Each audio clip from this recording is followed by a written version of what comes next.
રહ્યા છે કે જ્યાં અમદાવાદમાંથી નશાના કારોબારીઓની નવી મોડસ ઓપરેન્ડીનો પર્દાફાશ થયો છે।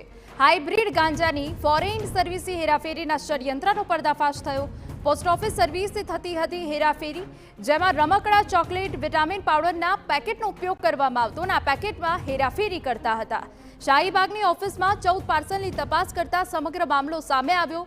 યુએસએ, કેનેડાથી આવેલા પાર્સલમાંથી 1.25 કરોડનો મુદ્દામાલ કબજે કરાયો। પાર્સલમાંથી 3.54 કિલો ઇમ્પોર્ટેડ ગાંજો જપ્ત કરાયો છે।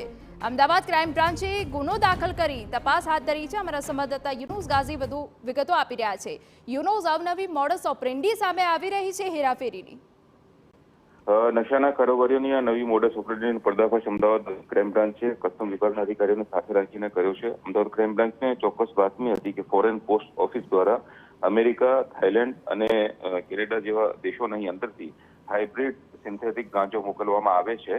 બાતમીને આધારે ગઈકાલે સાંજે અમદાવાદ ક્રાઇમ બ્રાન્ચે કસ્ટમ અધિકારીઓને સાથે રાખીને આ ઓપરેશન પાર પાડ્યું હતું અને લગભગ 14 પાર્સલની જે ચકાસણી કરતા 3 કિલો 54 ગ્રામ જેટલો ફોરેન ઇમ્પોર્ટેડ ગાંજો મળી આવ્યો હતો।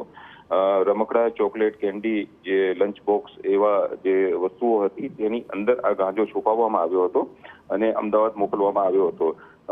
જે પાર્સલ ઉપર જે ડિટેલ છે તેના આધારે હવે જે નશાના કારોબારીઓ છે તેનું પગેરું મેળવવાની કવાયત શરૂ કરી છે।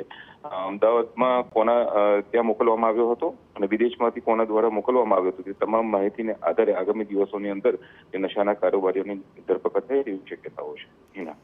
બિલકુલ, આભાર યુનુસ। તો હવે તમામ પાસાઓ તપાસવામાં આવી રહ્યા છે।